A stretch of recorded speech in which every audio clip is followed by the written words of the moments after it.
Hi, everybody. Welcome to Monday. It is July the 8th, and we are coming to you live from the beautiful city of New Orleans in Louisiana at the United Public Radio Network at 107.7 FM and the UFO Paranormal Radio Network at 105.3 FM. We are on Roku, we are on Facebook, and we are on YouTube.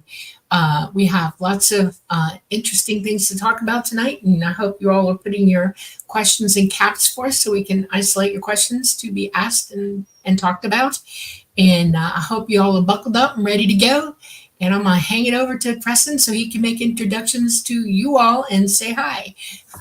Go, Preston. Thank you, Dolly. And thank you all for joining us on episode 63 of The Light Gate. We have an awesome guest tonight. It's you guys, the audience. We always love doing open mic night. It's really fun to interact with you guys. So yeah, get those questions in. I already see a bunch lined up. All questions are fair, within reason. But yeah, seriously, ask us about UFOs, ghosts, whatever, psychic phenomena, anything, out-of-body experiences, levitation, you name it. We're here to answer questions tonight and just have fun. And yeah, this should be an interesting night. Again, we are starting an hour earlier than normal, so I hope you've all adjusted to our new time from 8 to 10 Eastern. I know I am. I get to go to bed a little bit earlier, which is always appreciated. But yeah, before we start diving into the questions, let me just say hello to all you guys in chat. I've said it many times, but it's because of you guys we're doing this show. I remember when I got the offer to do this show, Dolly's like, maybe this might be fun. I'm like, I don't know. This is going to be a lot of work. But we talked it over and decided it would be fun. And I'm really glad I did decide to do it with Dolly. I was on the condition that she do it with me. And we're definitely having fun. So yeah, thank you all for joining us. And let me just say hello to all of y'all, because it's so awesome to see these familiar faces every Monday, week in and week out. So huge thank you to Scarlet Fire. You're the first in. And Michael Kennedy, hello, always bringing the popcorn. Thank you, Michael. Hi, Kylie. And Sandra, so glad you could make it. Sandra cool. Is in one of your books, y'all. Sandra is a real contactee, for real. And who else we got here? Dave Jenkins, hello. Thank you for joining us. Oh, I'm going to star that question from Michael. I didn't see it. Nice. Yeah, see it. Oh, yeah. And namaste of infinite generosity. Thank you so much. Your kindness and generosity and goodwill is truly appreciated. I know I say it every week, but here you are delivering every week. So thank you, thank you, thank you. I just adore you. So thank you so much. Who else we got here? Catherine Fourfeathers. This is looking forward to open mic night. Yeah, we love doing this because we don't have to worry about getting our guest on or warning them not to swear too much or all the difficulties that go into booking a guest each week. Got some good guests coming up, though, I have to tell you. Okay, who else do we got here tonight? Gamma Galaxy, yo! Thank you for joining us, Gamma Galaxy. And Janice Connett. Hello, Janice. Preston, Dolly, and Chatters. Hi, Rat Food. I'm not going to put that up because that's a question and I want to get to it. Who else do we have here? Peak, pronounced Peak. Thank you for joining us. And please, if you have a lot of questions, put them up. We need them. We want them. We love them. Hello, Dave. I'm not going to pop that question up quite yet, but thank you. Thank you. Oh, Heidi. Thank you so much. Wow, Heidi, you have such such a wonderful heart. So giving, so loving. We adore you so much. You're such a wonderful guest on our show. We're going to have you back for sure. I know you've had more experiences. We need to bring you back for the contest for your book and to plant a tree. Oh, that's a great idea. Yeah, I do too. I like that idea. Yep. Yeah, we're going to get that set up. We just want to make sure it's all ready to go before we do it. Yeah. Okay. Catherine Four Feathers says, please remember to put your questions in all caps. It does help. I will try to see them if you don't, but it absolutely does help. So thank you. Thank you. Heidi Hansen saying good evening. And Hello. Arthur, all the way from Northeast Washington. Very cool. I love it. Place. John Markey, hello, fellow Earthlings. And I'll add any ETs watching too, because I suspect they are listening in. I just have a sneaky feeling. So hello to all the Earthlings and all the extra Earthlings. Okay, Fun Talks TV. Hello. High Mountain Dan. Oh my gosh, we are getting lots of questions. Very cool. I always get a little nervous, you guys, that we're not going to have questions. So thank you for delivering. Here we go. Yeah. Hi, Red Peanut. Awesome to see you here. And Real Badger. And Hello. that question up for stars. Oh, look at lots of questions, Dolly. This is very, very cool. Yep. Z Sun Dragon. Hello. Sun. And Becky Duncan. Okay, I am going through here, putting little stars. Hello, Jeremiah Abbott.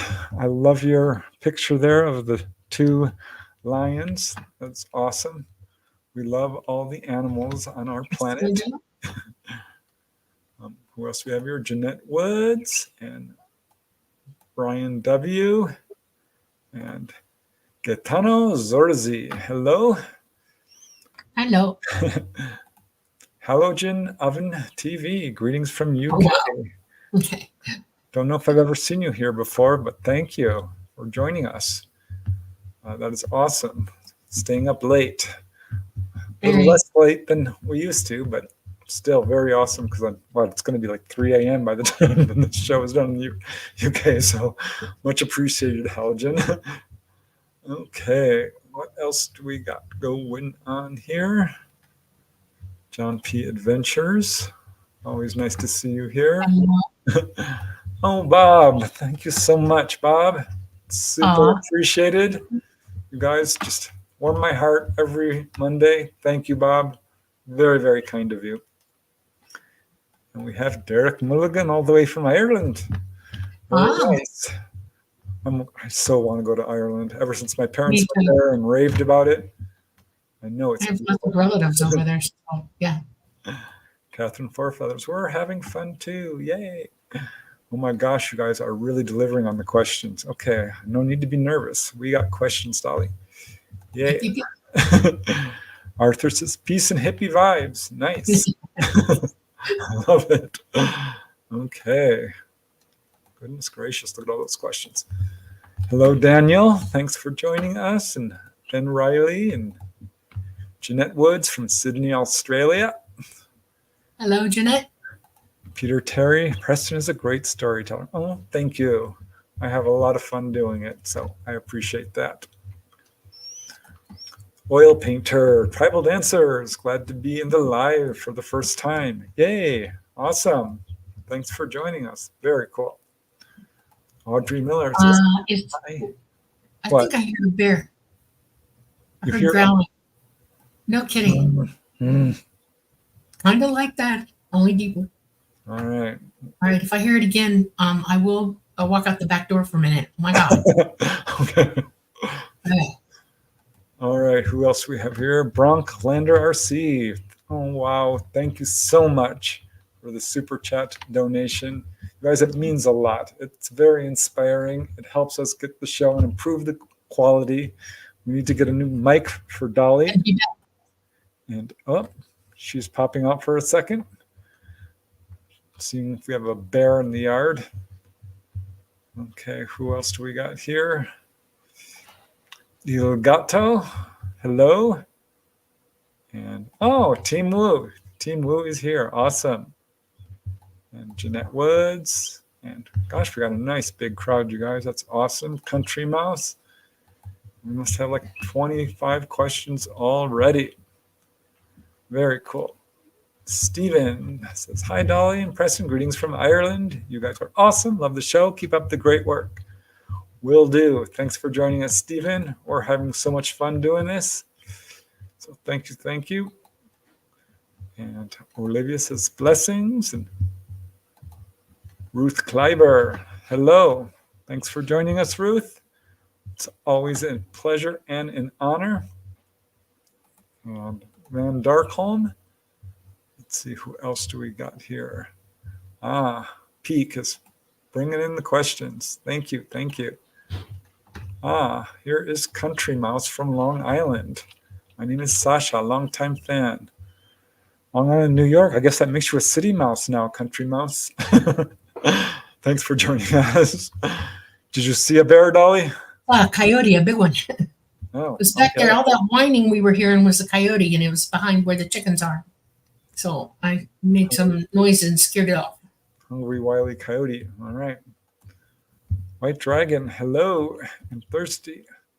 Okay. Yeah, we got a first timer here. Summer Girl 2782 says, Dolly, your story in Preston's book Symmetry has changed my life. I'm trying to recover my memories. See, Dolly, I'm telling you, you're reaching people. Cool. We worry about that sometimes. Sometimes it feels like we're beating our heads against a brick wall trying to get the truth out there. But nope. It's awesome that we are actually having an effect. So very, very cool. Oh my gosh, we have lots of questions. So I am super excited. I better get started. Let me just pop up a few more, or we will not be able to answer all these questions. This is Jojo Lafrite. Thanks for joining us. And let me make sure I get all of these questions in there.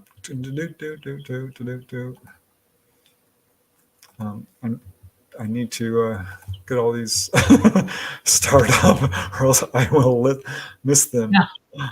Let's go. Human Data, Chico, and Shelley Wayne, and Tim Houston, and Maggie Soros. Wow, we've got a big crowd. That is awesome, you guys. Thank you so much. Awesome. Okay, Janice Conant, loving humanoids and high strangeness. So well written, fantastic stories. Yay! Very cool. Keith Rothwell, Dolly being visited by Bigfoot. One of these days, that's going to be a Bigfoot instead of a bear or a coyote. Hello, Tennessee, Kentucky Bigfoot. I'm just trying to get through these as fast as I can. Okay, well, we better just start. I'm just going to star these up so I don't. Just insane. Very cool. And I have to put this one up. Chris D. Thank you so much. Yeah. We will definitely get to that question. In fact, I'll probably give you cuts because of the donation. Okay, let's see. What else do we got going on here? Oh my gosh. I'm trying to get all the questions started up, but I don't know if I'm going to be able to do that. Okay, here we go. I think it's just time to get started. One more. Hello from Palmdale, California. Hope you've got your air conditioner working. Yeah. Okay, now let's just get started because, wow, you guys, you are really delivering on the questions. Thank you so much. And I'm just going to kick it off with one question for Dolly. Maybe, Dolly, you have one question for me. Yes. But I'm asking this question because I saw it either last time or in email or somewhere, but someone asked, what metal are the craft made from? Because there's reports of magnesium. Some magnesium has been found. When you make metals, there's a lot of smelting going on and things like that. They're not made here in this dimension. They're made in the fifth dimension, but there are a lot of elements that we have here that are incorporated in them. I won't give you the whole list, but I'll give you a couple. How's that? There is magnesium in them. There's also aluminum, boron, things like that. It's a huge mix. And the metals themselves are produced in such a way as to, on the inside of the craft, to be breathable.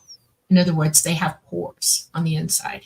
They also array lights on the inside in their skin.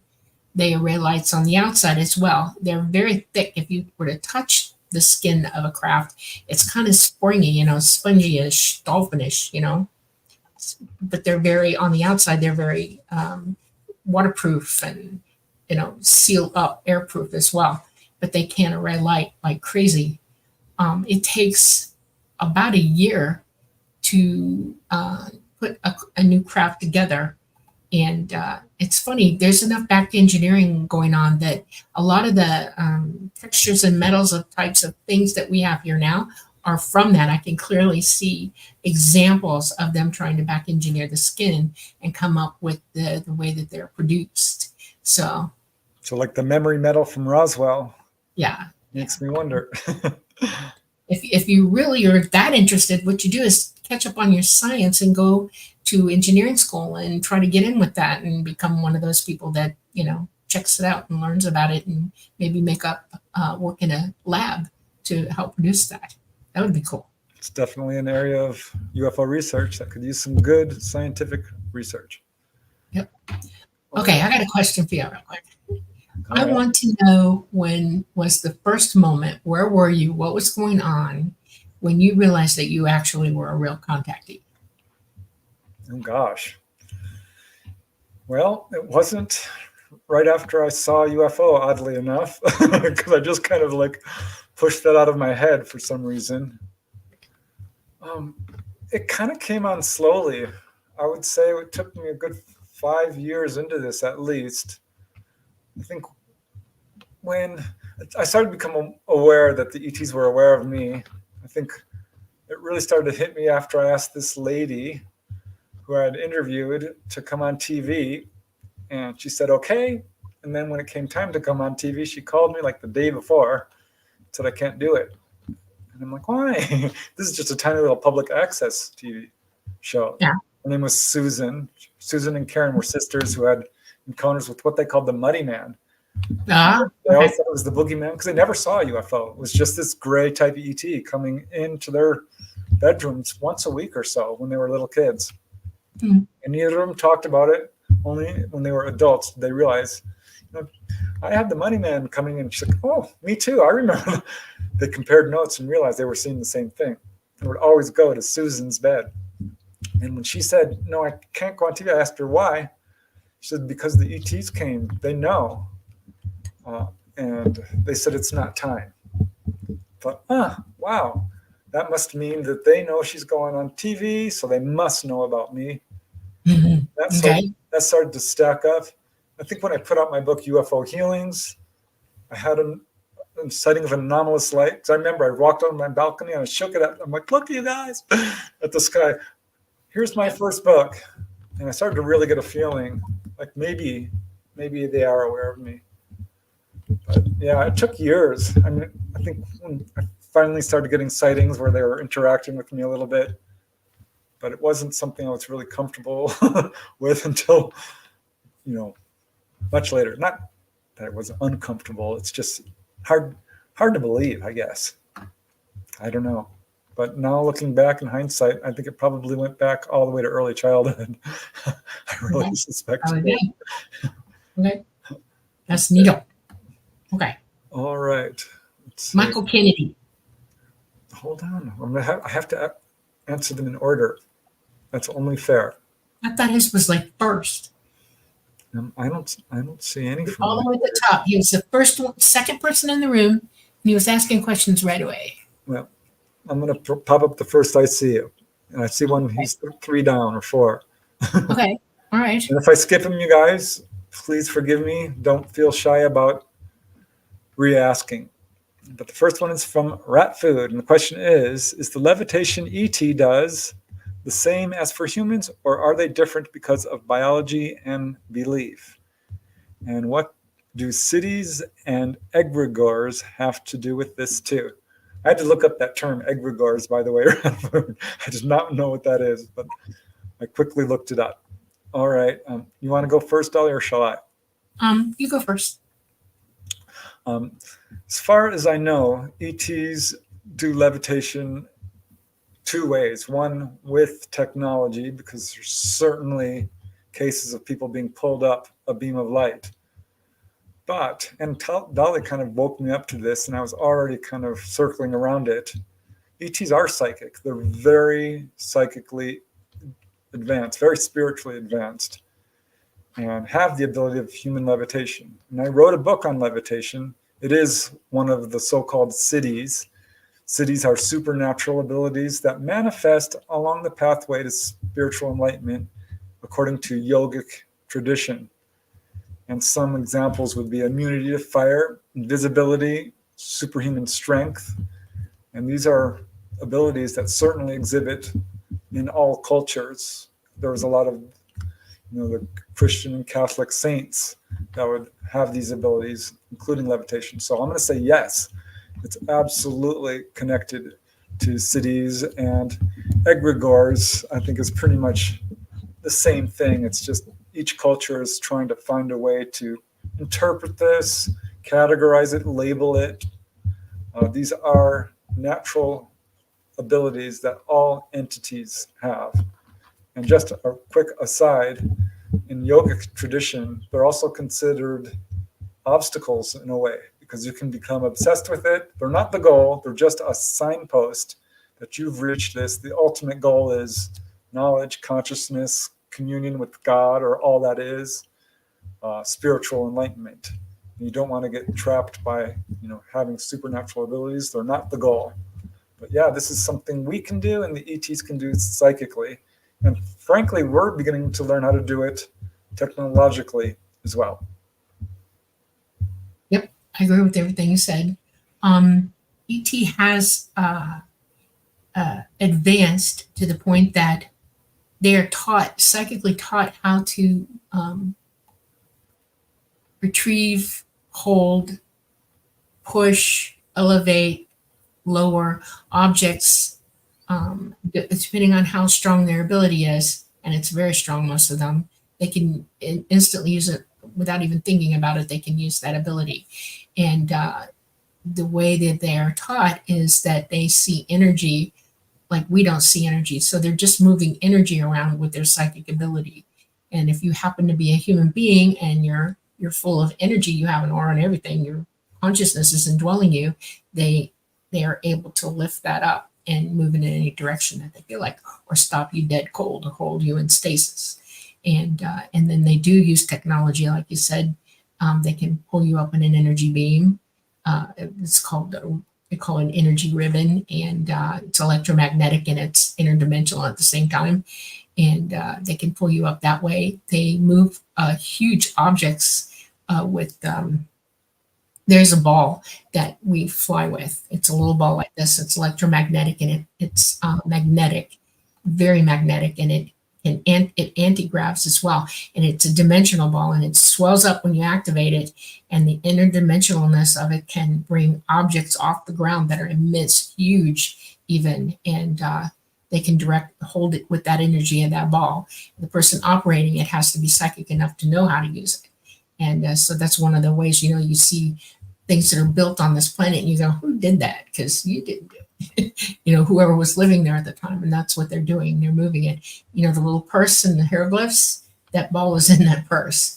And you see them directing it at things. That's because they're pointing to the fact that that ball in there is what they use to move very, very large objects. Yeah, that's all over Facebook. What's in the purse? What's in the purse? That's right. So there was the answer to that question. Yep. You can look that up on the Egyptian hieroglyphs. Okay, moving along. Next question in line is from Dave Collins. He's asking, who do you perceive these ETs to be? Gold skin, looks similar to Gray's, wears blue suit with gold belt, loving and graceful. I can't say that I can recall a specific description of an ET with those exact details, but I will say, taken separately, there are ETs of pretty much every skin color we have and more. And I have heard blue jumpsuits. Gold belt, probably could find one. I might have to dig. Loving and graceful, many people do describe ETs with this incredible grace and love. If you'd like to provide more details, I might be able to look something up for you, but I can't say I've heard that specifically. What about you, Dolly? I've never seen a being like that, but it doesn't mean they don't exist. Okay. It's just, I am involved with who I'm involved with. And I know that there are plenty of other ethnicities of ET that I have not yet come across. So that could be very well, the golden colored skin. So. All right. Fun Talk says we need to go a tiny bit faster. We're 20 minutes in, 200 questions lined up. Okay. We're taking. All right. Let me see. The next one is from Peak. How has your friendship with each other, finding each other, affected your overall lives and well-being? You go first, Dolly. Well, when Talana told me to go and find Preston and look him up to do the book with me, I was dubious at first, and then I found his healings videotape from way back, and we started talking, and after about 2 or 3 years, and he's vetting me all the way through, I realized that we were talking about everything, not just my encounters and all of that, but what goes on in his life and what he's researching. And we had detente going on between us. And I realized that it was becoming a very, very good friendship and a source of somebody to talk to that I don't have the ability to talk to anybody here like I do Preston. And that has evolved into other things. And we realized that we had the same goals, and we wanted to help each other. And I've had a much easier life since I met him. I've been thwarted every which way you can think of me. When you have a government chasing you around all the time and doing things to you, it's a little downer. And Preston has been pretty much a help to me. He's been a protector, things like that. I mean, it's just been unbelievably cool, and it's progressed further than that. So we're cool. Yeah, well, I would pretty much echo that and say my friendship with Dolly has certainly been enriching and illuminating and fun and adventurous, and really ramped up my understanding of this whole phenomenon. I have to find a different word for it. The whole contact experience. And yeah, we're just having a lot more fun, I should say. Getting more done too. I wanted to achieve a lot of stuff, and so did you, and we sort of been pinging off each other, helping with that. So that's kind of cool. Yeah, and we're just putting together Symmetry 2 now, and I'm loving that. We're just trying to find time to do more interviews, which is definitely difficult with so much going on. But yeah, it's been absolutely a wonderful experience, and I think we all have enough love to give to all of us, each other. So it's always awesome to bring in new friends. And Dolly's become I guess she'd be my very best friend. Actually, Dolly, it's what you said. I don't have anyone to talk to really in my own family who understands. Right. They just don't understand. But like, oh, that's nice, dear. Yeah. So you go, oh, that's nice. Well, let's talk about something else, okay? Yep. So that's been probably the biggest effect. Right. All right. Here is a question from Sandra. Hi, Sandra. Forgot to ask, does a ship stay cool when in flight? In flight? No. When they're flirting, they're not cool. It doesn't matter where you are, what you're doing. It is aggravatingly sometimes 78 to 80 degrees on craft. And it's because they do not like cold. Not at all. And they operate much better at between 79 and 80. That's why you sometimes only see them in very little, half the time nobody wears shoes on board either. We're grounding in there. Yeah, it's just warmer in there. And it could be that the emitters keep the air warmer that way. And it's just easier to let it stay that temperature. Things work better at that temperature in there. And so you don't get cool on a craft. Not really. Well, when the craft's flying through the air and it's a big plasma ball, does that heat up the inside at all? No. All the entities that are in that run the cooling coolant. They have like a type of a coolant that, they have veins in them and stuff like that. And it keeps us all cool in all the critical areas. And no, it doesn't overheat us at all. You also have to remember that we have two fields. We have an inner field and an outer field. And the plasma is surrounding the outer field, not the inner field. And when we're dimensional, it has no effect on us whatsoever, ever, because we're out of it. It follows us around, but it's not on us. So. All right. I'm going to give Chris D cuts in line with his question because of the super chat gives you cuts. And his question is, your take on Dr. Mike Masters' report on his encounter with, quote, them on Jesse Michaels' show. I have not seen that. So do you know of any other experiences like his? He believes the beings are future us in thousands of years. I don't have any good reporting on that. I looked it up because that is one of the theories. It's ETs, it's an interdimensional intelligence, it's demonic, they're angels, they're blah, blah. And one is they're time travelers, us from the future. And I scoured the literature looking for that. And I found a few cases that, I don't know. Not enough to say that they are us from the future. Correct. So Nope. I'll give a no on that. Is that your answer too? So, nope. All right. Thanks, Chris. I'm going to check that show out because I'm always curious and definitely want to see what that's all about. Okay. Let me unstar that one. I want to answer that a little bit more thoroughly. The reason you can't come from the future back in time is that if you land in the third dimension in the same time space as everybody else, your body won't land in the same space as everybody else. It's only a dimensional. How do I explain this? There's no time out of the third dimension, no space time, not at all. And everybody can see everything all at once. But you're in a different environment. You're outside of space time. Nothing physical can harm you. Here, the physical is very, very specific. And what has already happened is gone. It doesn't exist anymore. Only right now exists. And you can't pinpoint that and come back to it in a full body and expect to be alive by the time you do it. You will fall apart. You'll disintegrate. You cannot exist in a third dimensional space back in time because it doesn't exist anymore. And you would instantly die. You would deraz. You would leave. So that's why there's nobody from the future coming here now at all.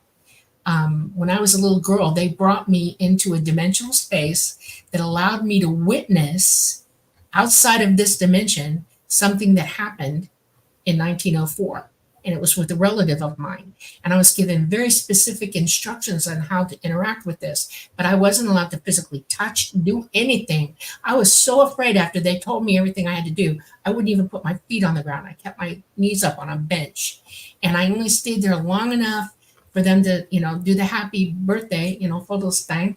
And then he started drawing all of us. And the minute he got done drawing me, I was taken away from it. I was taken out of it. But I was not in the third dimension when it happened. I was not in that moment in the third dimension when it happened. I was outside of it, interacting in that way on their side of things. And it was very fast and very quick. And I did have physical repercussions for it somewhat anyway. I was sick for a day to my stomach. I couldn't eat anything and I almost didn't want to drink anything. And I felt, ew, afterwards. And that's what you're doing. This physical body exists best in the third dimension. To take us out of it causes problems. And if you were to take this body out and then bring back into something that no longer exists behind where you were at, you'll die. It will take you out. You'll disappear. So that's what happens. Nobody from the future comes here. Nobody. Okay. But they can do some extent of time travel, clearly. Okay. Yeah. Here's another guy getting cuts in line. Sorry, guys. But Il Gato, thank you for the super chat. And this is a very interesting question. Hi. Why do you think most aliens look ugly? Don't they have a sense of aesthetics? Grazie. I will start, if I may, Go ahead. with a very simple and wise aphorism, a saying: beauty is in the eye of the beholder. And I think what happens is we are so trained to think of people that look different as being, scary or dangerous. And we immediately jump to like, ooh, because little kids often don't do this. They will see ETs and they're like, wow, you just look different. And there's a number of people who are very, very excited to see ETs and are absolutely amazed at how beautiful the grays look. And others are like, ooh, you're so ugly. It's in the eye of the beholder. I think that's the simple thing. I don't think they are ugly personally. I saw a tall gray and I thought she was the most beautiful thing I've ever seen. That's just me. I know it's difficult for people, especially seeing them for the first time can be quite a shock. But that's how I would put that. What do you think, Dolly? Beauty, aesthetics is a human construct of thought and way of valuing things. Beauty has value to people, and they're taught this value, and it is inappropriate, morally inappropriate, to teach yourself that or allow it to be part of your thinking. Just saying. And if you want to evolve morally, you need to consider that. It is, we are not bought and sold creatures, or we don't think we should be. And a lot of times you are made to think that that's where your value lies. Don't let it. Okay. All right. Moving along to the next question. We're going back in order now. Let's see, let me unstar this one. This one's from Mountain Dan. Hello, Preston and Dolly. Question. Do you know how the mix biological entities with the craft? Is the interface with the pilot telepathy only, or is there physical controls? So I guess he's asking how much of the craft is biological, and do you interface only telepathically, or are there physical controls to the craft? We telepathically interface. Remember that little ball I talked about? Well, that's part of our my ability to navigate that craft where I want it to go. And I interface, I remote view into that environment in that ball, dimensionally, interdimensionally, where Tolata's already waiting for me. And that's how we contact one another and stay together throughout the entire flight. Craft, the ball is a physical thing, and I have a physical hookup to hold the ball in stasis above my head, because that's where I operate it, above my head. But I sit down in a physical chair and I do that. We have physical heads-up displays, but we mostly only see them psychically. There are, for people who we bring on board and stuff, we have displays for them so that they can see things because they're not psychic enough to entertain what we're looking at. And so that's there. There are no bells, no whistles. There's very stark environment in there. Physical controls do come up. I've heard a few cases. We have wand for this, for driving, okay, for people who want to fly but can't do it yet the other way. And there are no, Preston, I'm telling you, there are no physical controls for that craft. You ask anybody who's in the military who's come out to talk about it, and they will tell you absolutely not. None, zero. It does not exist. It would be too. Well, I mean, the little wand you just described, that's a physical That's a control. physical thing, but it's not a button you push. It's not in a panel. There's no computer looking things in there at all. Nothing. It's flat surfaces, nothing. Well, that does come up a lot in the crash retrieval reports. People get in there and they're like, well, where's the control? There's nothing in here. How do they fly this thing? That's right. Michael Schratt will tell you point blank. He's the one that studied most of it, more than anybody around here. And he and I talked about this, and he said, there is nothing in there. And I said, that's right. It's all, the entities in control of the craft, physically in control of the craft. And I fly with him, and he gives me a modicum of ability to direct the craft and do what I want to do with it when I'm flying. Okay. But the air, the water, the cooling, all of that physicality is like his body. He indwells, this becomes his body, and he's running it like we run our bodies. We can make our bodies move from our brain. We can do that kind of thing. That craft is a physically indwelled physical entity with Talata on board, or anybody who's indwelling the craft. And they all operate that way, all of them. So okay. I'm going to pop up Il Gato because he had a response. This is the guy who asked, are they ugly? They even smell bad. There are reports of this. Some people are like, Yeah. "Oh my gosh, it smells And they like can be real sulfur." earthy. Yeah, we're all trained to only love certain smells. This is too bad because humans have natural good smells that you think are gross and they're really not. You know, the only thing I don't like is methane and sulfur. And but The other than sulfur that, comes most up things in a like lot of that, these those cases. are good earthy smells. You know, All right. but we're taught to be perfect and have only precious smells, and it's kind of wrong. Here it smells just like they do. Okay, all right. Okay, well, moving up. Let me unstart this one. Okay, this is about cattle mutilations. Just warning you. This is from Dave Collins. Question: in cattle mutilations, why are those body parts removed? I'll start, if I may, Dolly, because I looked into cattle mutilations when I wrote UFOs over New Mexico first, and then I followed up with UFOs over Colorado. And those are the two hardest hit states with cattle mutes. And I didn't really want to research that, but I felt it was important to because this does seem to be related, and I'm going to underline that seem because after reading all the research of leading researchers in this area, not all of them, but certainly some of them, like Dave Valdez, ultimately said, no, it's not ET's doing this. It is government. That's what Larry Fawcett said. There's a few others who've said that, not all. Got to remember, we did have technology that's not publicly released. We did have reverse engineered craft. Our government does have a campaign to paint ETs in an evil light. As near as I can tell, our government is going to have to answer to this. When I say our government, I'm talking about the one percenters, the cabal, call them what you want. It's a shadow government. Yes. That's the worldwide shadow government. That's my assessment of what's going on here. Not to say that ETs don't bring animals on board, because there's lots of cases of that. But no, I don't think they're responsible for the vast majority of what we're seeing termed cattle mutes. I don't even like that word, mutilation. So you want to say anything more to that, Dolly? I will say that the American Medical Association, the Veterinary Association, the United States has rules about using animals. Okay. And when what they want falls outside of those rules and they're experimenting on things and they want what they want, they'll just go out and take it. And it's an opportune moment for them because they can blame it on ET and not take full responsibility for what they're doing. And they are experimenting with these animals and they're using their parts. And it's not fun for me to think about because it's grotesque in my mind that anybody would think that it's okay to do this, to mutilate or hurt or maim anything, any living thing like that.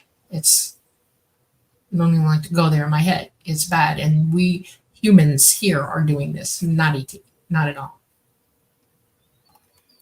Okay, moving along. Oh, I'll bring up one more thing. Where in the history, biblical or otherwise, are there cattle mutilations? Okay. We're the only idiots who thought we had to sacrifice anything, like sacrificing each other and sacrificing animals religiously and things like that. There have never been reports historically from any culture anywhere where animals were mutilated and they didn't know why. So think about that. It's only in recent history that this started. It's not good. Okay, go ahead. All right. Okay, I see Michael's Kennedy right after this one, and this is another from Peak, who is asking, when I communicate with you two over email or asking questions here, I get crazy vivid dreams and more direct, excited telepathic contact communication, from my ET family the following few days. Why is this? Ask and ye shall receive. I think. Yeah. You're the one that should be the only one who can answer that. You write it down, think about it, correlate it, keep a running log of it and see if you can't see why pop up and ask the question yourself. If you're getting messages wildly and crazily after contact with me or Preston, ask yourself to ask them, why are you suddenly, hot on trot with me after I talk to Dolly or Preston? Figure it out. You can do it. I can't answer for you. It's your life, your questions, and your thoughts in your mind. This is something you can do. Heal how you feel about things and learn from yourself this way. Yeah. Okay. Well, I think it's when you put a question out the answer will come. The universe, Dolly, you Yeah. talk about this. It's The all very mind chatty. being Yes, very, ask the Almighty anything, it's going to tell you. That's right. yeah, because I was obsessing about grays. Like, who are they really? Where are they from? What is going on here? And I got my real only one download that people talk about. And it was basically that they are us, we are them. And it was very clear to me. I asked and I got my answer. And it was telepathic. It was totally cool. It was absolutely amazing. I just laid down and it came to me in high speed. So I think that's what's probably going on. You're just developing your abilities to communicate telepathically. And this is the best way, I think, to initiate contact, because it's very non-traumatic or fearful, and it will introduce you to greater levels of contact. Right. Okay. Hope Michael. answers it. Let me just unstar this one. And now we move to Michael's question. Michael asks, what would you ask yourself that you wish others would ask of you? That's an interesting question. Woo. Shall I go, or do you want to start? You go first. Yeah. All right, fine. I was hoping I could get some more time to think about it. What would you ask yourself that you wish others would ask of you? I would say that I wish others would ask of me. I don't know. That's a take on do unto others as you would have them do unto you, just so you know. That's a play on it. If I were to have people ask me a question, I would like to be asked, how do you advance yourself psychically, spiritually, ethically, morally? Because once I asked that, this leads to the previous question. I was asking myself, what can I do to be a happier person, to get more knowledgeable, to just move? Because I was trying to understand what's going on when I found out UFOs were real. And I quickly wrote this manuscript called How Do I Get Enlightened? And it came up with 10 things, which just kind of came to me. So that's what I wish people would ask. And what my answer would be to face your fears, realize your desires. That was one of them. Another is to the company you keep, associate with people who are good for you, the kind of person you would want to be with. Another would be charity. Give of yourself and pull yourself out of the equation, because ego is a trap and that will help you escape it. I think those are the main 3 things I can think of. But yeah, that's what I wish people would ask more often, is how can we spiritually evolve? And love is the answer, I think. Allow love and truth to guide your actions. Pursue knowledge. That's the one thing we get to take with us, is knowledge and experience. All right, you have anything to add to that? Okay, here you go. It might surprise y'all.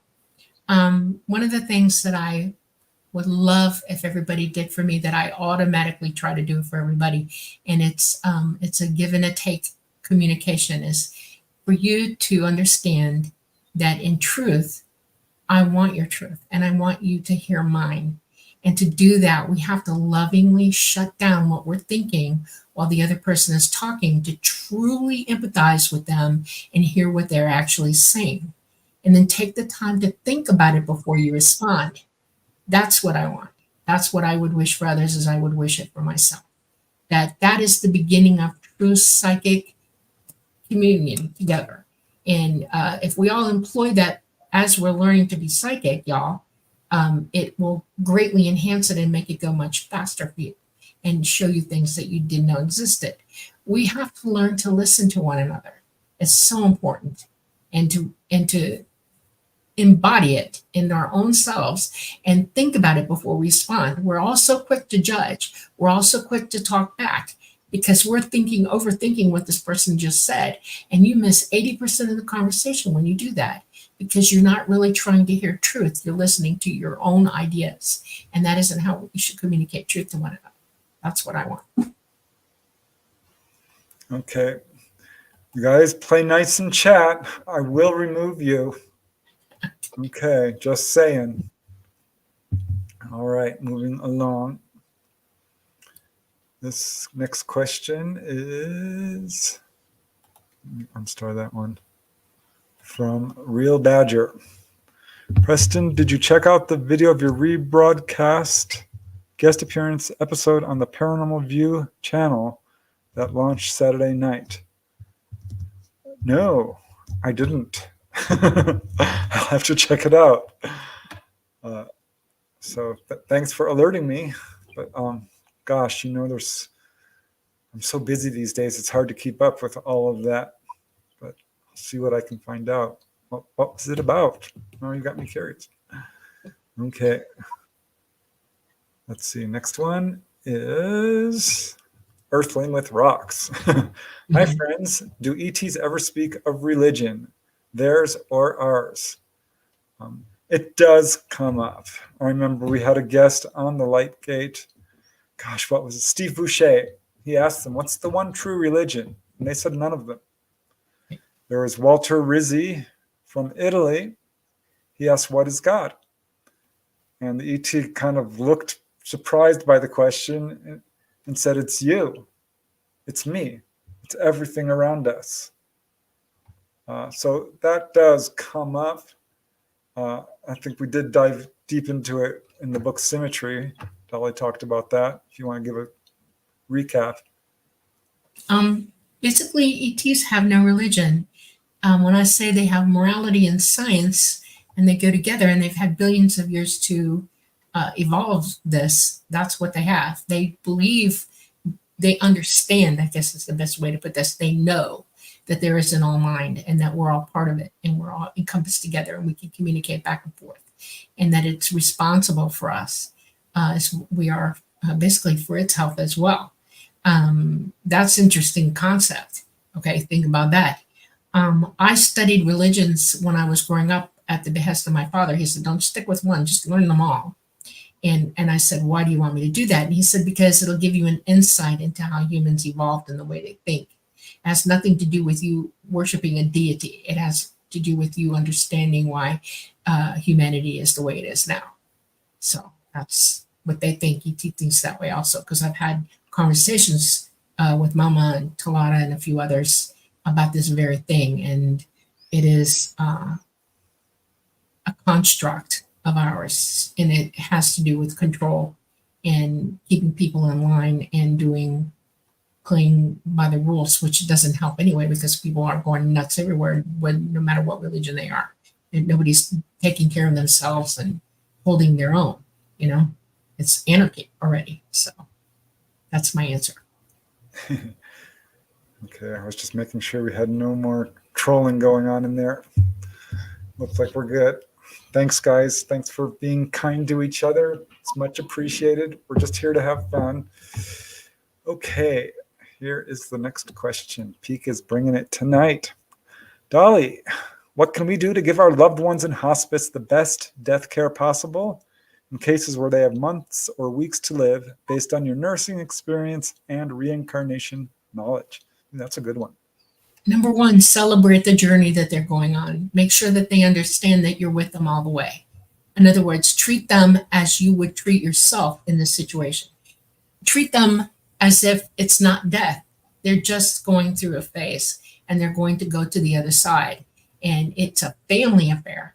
If you all want to show up and everybody want to take turns helping this person to reach the other side happily, as healthily or pain-free as you can, and make sure that they understand that they are loved and they're taking all your love with them, because that's really what it's all about. This is an excellent journey. It's like a new birthday is coming. Celebrate it.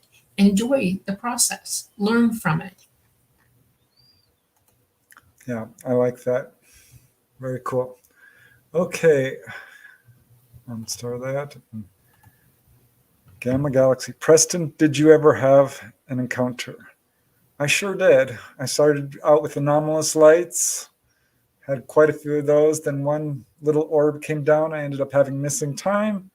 Started having a lot of UFO dreams. It's clear that some of these were more than just dreams.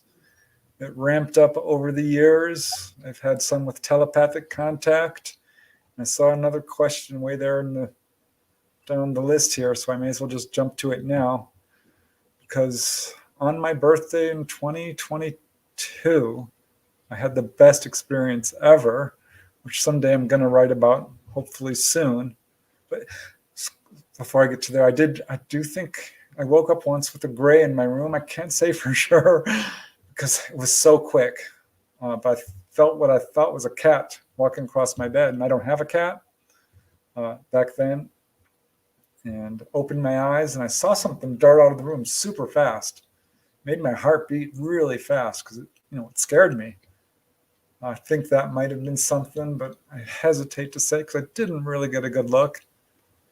But on my birthday, and this was the best birthday present ever, I was just in the dream state when I suddenly saw a UFO. I'm like, this was just a dream, and suddenly it wasn't a dream anymore because I was being pulled up into outer space. And I knew exactly what was happening at that point because I was fully awake. I was not dreaming. And I'm like, well, they're taking me and I'm not coming back. And I'm going to shorten this a little bit because there's some details I'm holding back. I just want to wait until I can really write it down in detail. But I got pulled into a craft, honest to God, right through the bottom, landed on a table. I was laying down. There was a tall, kind of hybrid looking lady, beautiful lady with very large tilted eyes, tightly curled blonde hair, very pale skin. She was clearly not fully human. Little short guys around me, but I was looking at her because she was holding me down and saying, "Are you okay? Are you okay? Are you okay?" And I'm like, "I'm fine. I'm fine. I want to get up." And finally, I jumped up. They let me up. And I was in a big room, about 30, 50 feet wide, with a curved dome ceiling, windows all the way around, tilted at a 45-degree angle or so, a little railing. There was other people there, other ETs. I walked right up to this very tall, beautiful female gray, which I found out is Dolly's main contact after my sister-in-law drew Kisarda's art for me and did it for Dolly.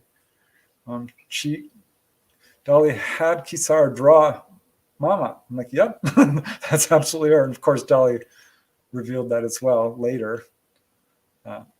So I got to meet Mama, and I ran up to her, walked very quickly right up to her, and she asked me, "So, is this what you thought it would be?" And I said, "No, it's much better." And it was. I was thrilled. It was entirely benevolent. It was the most awesome experience ever. More happened. It was overall pretty brief, 5 to 10 minutes, but yeah, very cool experience. They gave me a little green liquid to drink. What else? I tried to talk to some people there. I saw some really ET looking folks. The ship dropped down to the earth, came back up. I mean, it was so cool. That's it in a nutshell. So yeah, and I've had more encounters. I'm gonna write a book, I promise. I was just waiting till I had my first fully conscious onboard encounter, and it happened. All right, moving along. Wait, first let me do a quick station ID before I forget. My gosh, I hope we can get to all these questions. Okay, I want to thank you all for watching The Light Gate. I think this is episode 63. I'm your host, Preston Dennett. My lovely co-host is Dolly Safran. We're doing a Q&A tonight. We're covering all kinds of questions. We're going to try to get to all of them, I promise.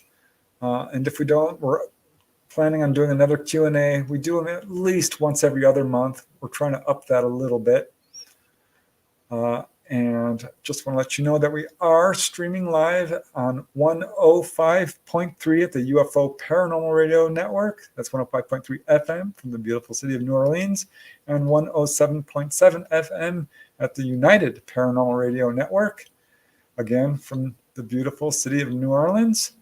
And we are on Roku, we are on YouTube, we are on Facebook, and all our shows are archived. So if you missed the live, don't worry about it. You can find them in numerous places. Okay, now that that's done, let's get back to the comments because they are stacking up. Looks like we got about 75 questions, Dolly. Okay, Fun Talks TV. Will you guys ever do a live session with viewers? I'd love to have people talk with you and ask their questions. That would be fun. It would have to be a Zoom, and we have to set it up so that we can have at least 60 people in there, like a MUFON meeting. A telephone or something. Yeah. We'll figure it out. Yeah, we'll figure it out. I would like to do that. Maybe just send out StreamYard links and bring people on for a minute or two to share their experience. Maybe. Okay. We have to talk to our producer, though. I think she warned us about that. We have to. All right. Yeah, we'll see what we can do. Fun Talks, because I like that idea. Okay. Bronklander RC. Question about astral travel. Can a few people use GPS coordinates, like with remote viewing, to arrange a meeting place in the astral realm? P.S. Love you and Dolly Show. So much love and info. First of all, thank you, Bronklander. Second, I'm going to say no to GPS because I don't think technology is going to be particularly helpful in finding people. You just do it psychically, because once you talk to a person, once you know them in any way, you can hone in on them psychically. You just basically give the command. You can have astral meetings, but you both have to be at that, ability to be able to do it. Because I've tried with so many people. I did it with Kisara, Christine Kisara, my sister-in-law. She remembered it as a dream, but we did do it, and I did it successfully with Dolly, and we've done it quite a few times since then. But I'm not so sure GPS is going to work. So I don't know. Could we have muted a certain location, Dolly, astrally? The garden realms or something? Never if you tell people, what we're gonna, okay, it's like this. When I'm flying and I'm going to a new destination, I'm not given coordinates. I'm actually physically taken there by somebody who's already been there. And there are markers all over the universe that they set up with a band number, frequency band number attached to it. And when I'm navigating, I use those sequence numbers, band numbers, to psychically key into where it is that I'm going. Well, it's kind of like that when you're out of body or into the other realms. If you've been there and you've been there and the other person's been there, then you can go back and agree to meet there because you've already exercised where it's at together. Okay. I think that's how that works. It's not GPS, it's cooperative psychic ability working together. I have met a couple people in the outer realms that I spoke with in the outer realms and said, come meet me here and we'll on this day or whatever, or this time. And it's actually worked a couple times. One was at the Healing Temple and one was actually at the Akashic Records Library. But it was somebody who already knew where they were. So one of the things about being able to astral project, or, OBE out of body, is that you need to take every opportunity to learn where everything is. Teach yourself all of it. It takes years, trust me, to know where all this stuff is. I mean, I've spent my lifetime doing it, and I still don't know where everything is, unless maybe when I pass away from this body and go back to the other side, I'll know. But I'm having to learn it piecemeal, just like everybody else. So GPS isn't going to help you because you can't program a GPS unless the GPS programmer knows where it's at. See what I'm saying? So somebody got to know where it is. And I don't think that technology goes over into the other side, OBE, at all. I think that this is a third dimensional frequency that only occurs here. And it's very technical and it's really out of your hands. Somebody else is doing it for you. You're not doing it for yourself. And the idea is to learn to do it for yourself. That's what ET wants us to do. I hope that's clear. Woo Riders Dig. I put my question in Dolly's chat room. Will those get answered also? Probably best to put it in YouTube because I we're talking to you all in YouTube right now. The light gate, I don't live to the light gate when I'm in with Preston on his YouTube. We're transmitting from here. So with our two stations. So what'd you write there? I mean, I go back and look after the show and see what y'all say. Probably best to do it here on YouTube. Yeah. Okay, we're going to try and get through all of these because, goodness, there's a lot. Il Gato, he gets cuts. Thanks for the super chat.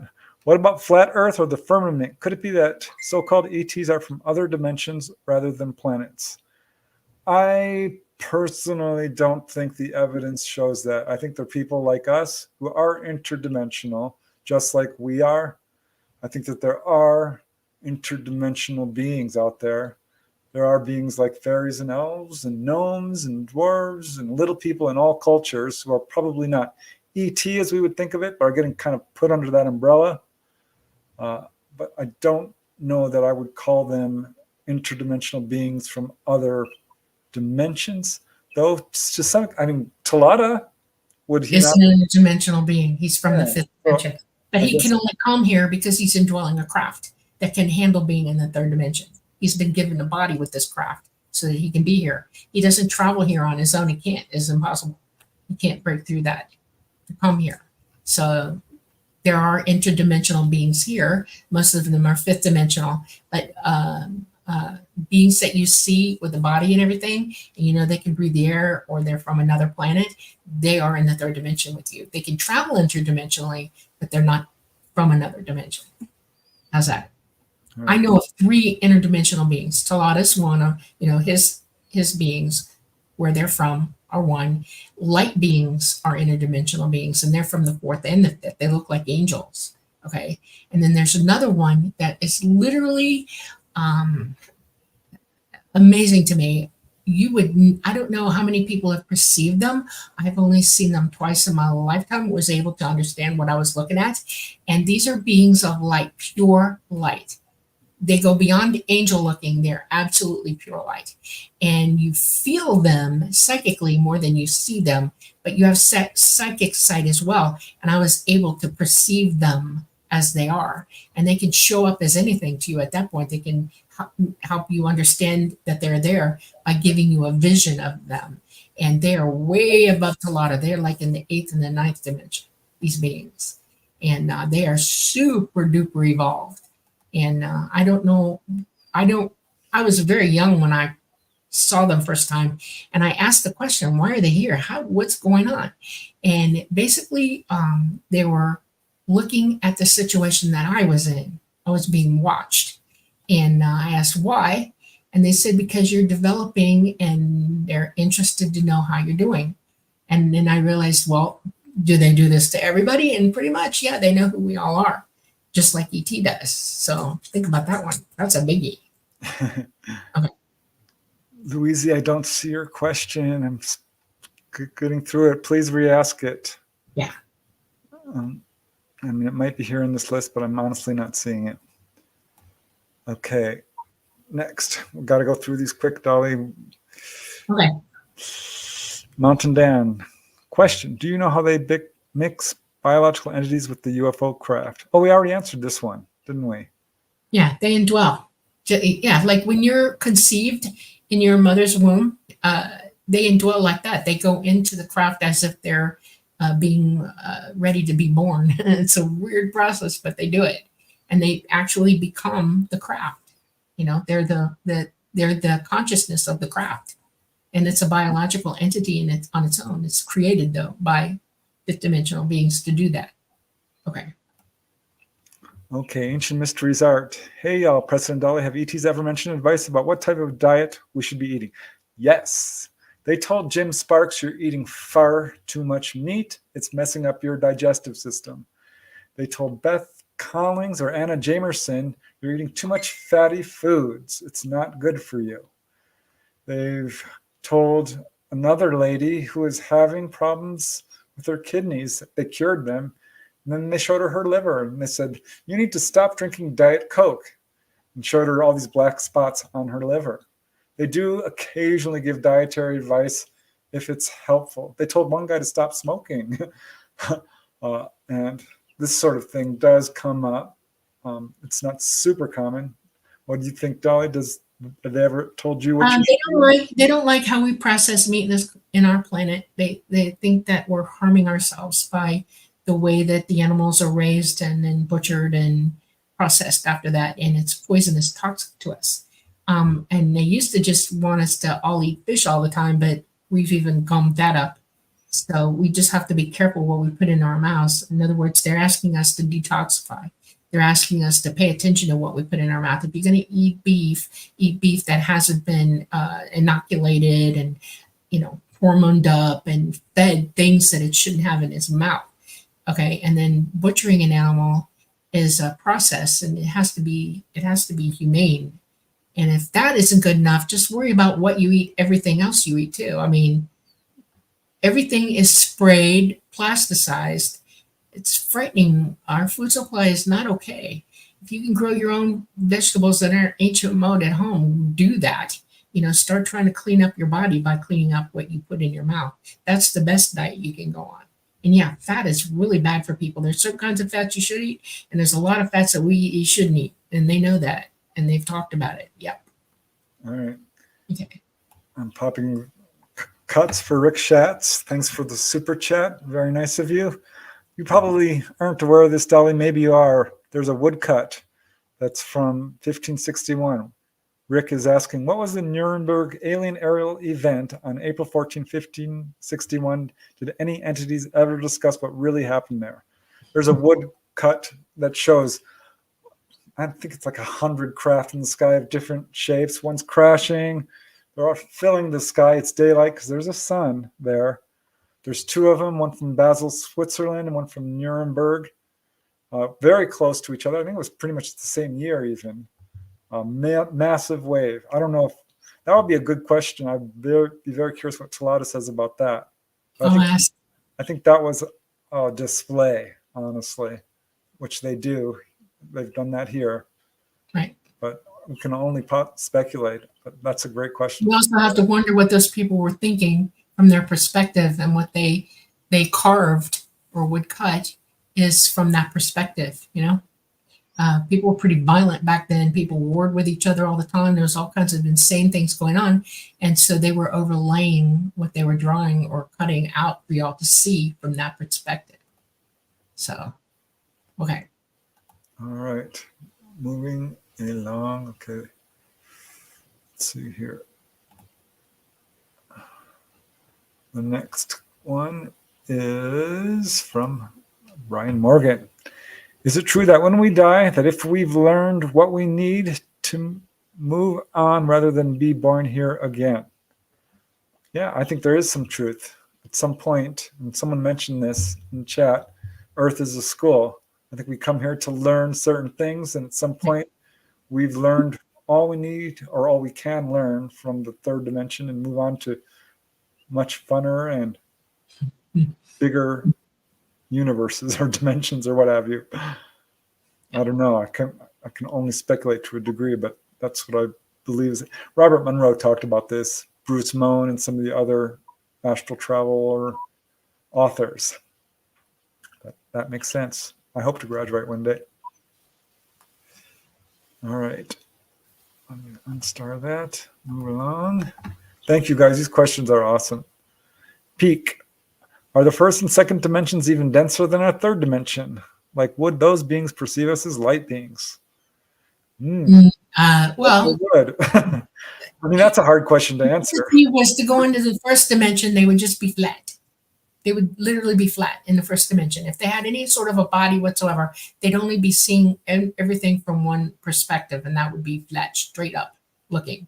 If a person from the second dimension, they would have flat and up on their side. So that's the second dimension. The third dimension, we actually live in the third dimension, but we perceive or understand the fourth dimension because our brains are capable of seeing it and understanding it as it is. And yes, the first and second dimension are so gravity heavy, that's all you get, flat and a side. That's it. We get 3 and 4 when we understand what we're looking at. Okay. Yeah, I bet they would. I mean, if there are entities there, that's what shadow people you think might be. Yeah, I think shadow people are actually second dimensional beings, not first. I don't think anything alive is in the first. I think that's the mainframe of our existence. And the second one is, yes, shadow people. I think they're entities just going around, and there's not enough light for them to even have any corporeal anything. They're just shadows,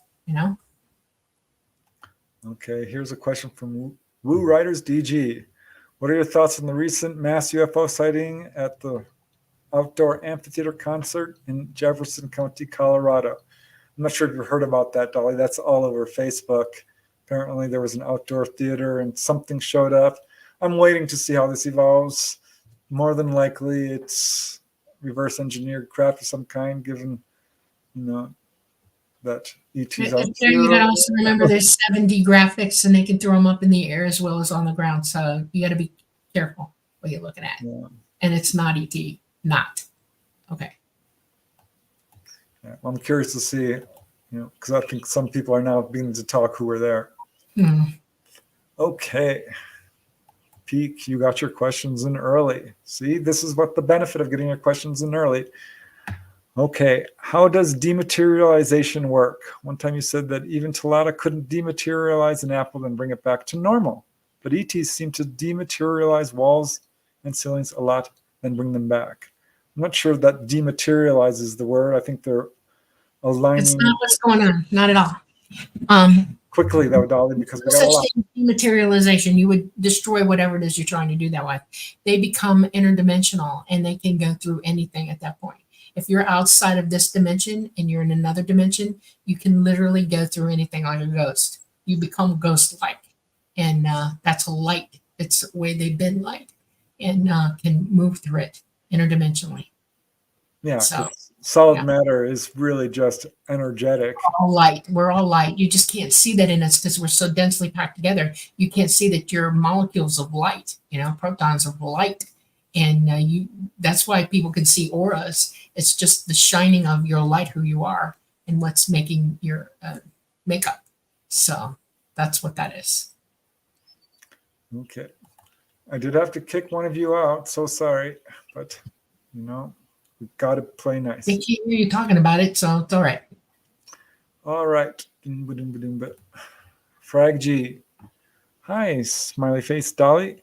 You once mentioned Faraday cages. Could you elaborate, please? You can look this up online, what a Faraday cage is. Right. And just mention briefly, Dolly.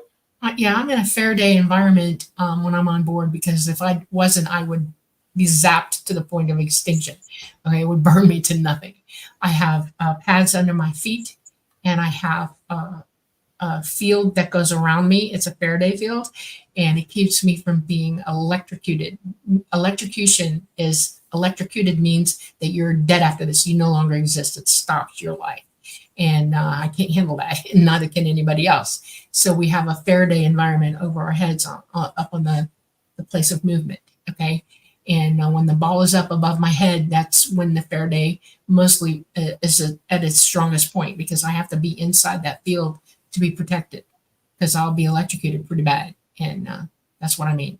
Faradaying is, we can do it on Earth. You have cloth that you put silver in, people used to walk around with tinfoil hats. They were Faradaying their brains. You don't realize that, but they instinctively somehow knew to protect their brain from CMEs and, directed energy from sources that they didn't want to have come at them. So I have a Faraday blanket at home. I have a Faraday hat. We're moving along. We got a lot of questions, though. Peak. What are romantic relationships between ETs like? Are they monogamous, polyamorous, or something else? Do they have sex for love and fun like we do, or just for reproduction? Do they go on dates? I know there are relationships, because this turns up in there are relationships, but they're very, very, very, very morally mature, and they don't hook up unless they're either going to create life or they want to spend their lives together. There is no such thing as marriage and divorce among them. They don't have things like that. They hook up, and it takes a long time for them to choose that. Just so you know, they get to know the other very, very, very well, and see if they're going to work together well, because all relationships for ET are working relationships as well as for love. So okay. Thank you, Lunar Dove. Very nice of you. Okay, then Darkholm is asking, I understand meditation and intent is the key to making contact with ET. Do you have any other tips to make contact? Learn to be psychic. Use your abilities. Wake it up. Become awake, consciously awake, 24/7 on board with who you really are, able to communicate with your higher self, because that's who you really are. You're not just the physical mind, but you are a consciousness, And if you can use your speak to your consciousness with your physical mind, you could talk to ET all day long, no problem. They'd answer you in 5 seconds. Hey, how you doing? Yeah. That's what they want us to do. And I would also say advance yourself morally and ethically, because they're very much interested in people who are doing the right thing and helping the others. Right. Heal yourself. Heal all the issues that you have, period. Okay? You can do it. Okay, I like this one. Do we know if ETs have birthdays? Well, they have birthdays. Do they celebrate them? They have birthdays, right? I mean, we all have birthdays. They remember them, but they don't. It's not like a big deal. It's like, hey, okay, I was born today. Okay. No gifts? Oh. No. All right. Any holidays? No. No, every day is a celebration to them. They don't need an excuse. They don't need to create something to celebrate. Every day is joy in everything they do. It's not Galactic Federation Independence Day. Sorry. No. I couldn't resist. Sorry. Okay, Peak. Great questions. What does child rearing look like for ETs? Are children basically adults at 1 year old? When they get their past life memories back, are they raised by parents or more communally? They are born essentially awake. They are aware from birth, and they are encouraged to remember. And everybody gets involved in ET children. Everybody. Okay, it's not just mom and dad, it's everybody. When you say it takes a village to raise a child, that's true. That is the motto of ETs. Everybody helps everybody. They're all psychic. They can all hear each other thinking. Nobody lies. So there aren't any issues or conflicts in the raising of a child, period. So yeah, their whole family is their family, period. Oh my goodness, I hope we get to all these questions. I see some really good ones towards the end here. Okay. Mike, will Dolly tell us about meeting Anunnaki again? I'll give you 2 minutes, Dolly. I was aboard a craft. I was very, very young. I was probably 5 or 6 years old. And I was walking back from eating. Okay. I was going to my quarters. And there was a room off to my right hand side. It was open, wide open room. And Mama was there. And there were 2 Anunnaki and some other grays there.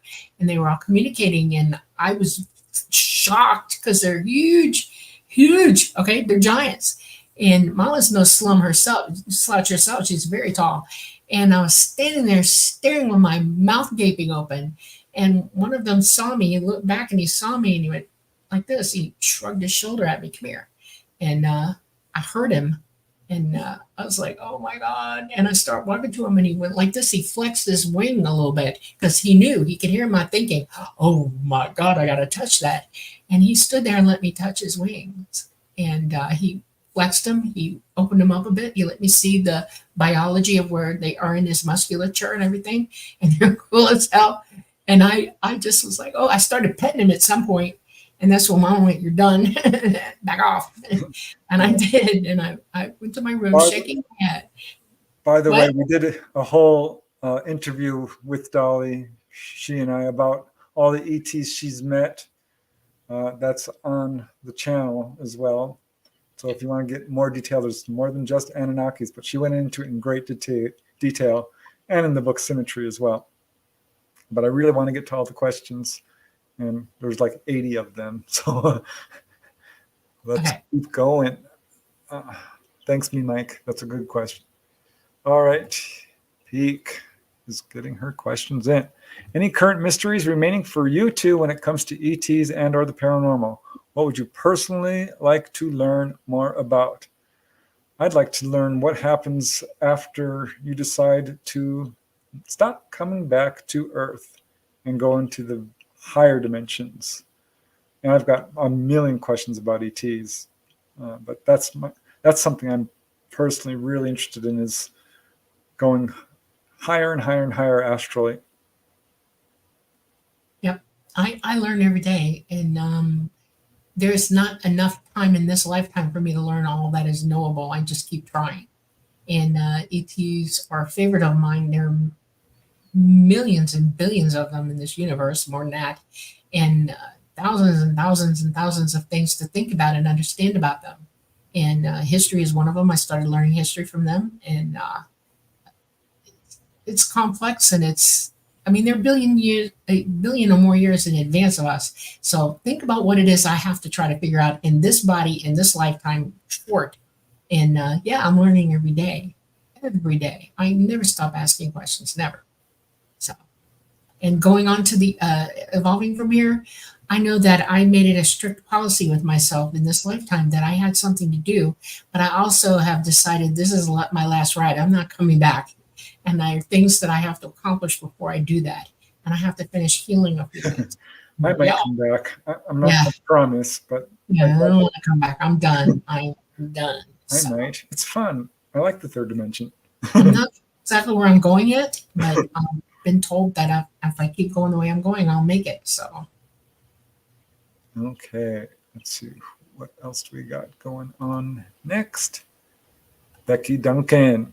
Billy Meyer's story is fascinating. Who are the beings he interacts with, and is he still doing this?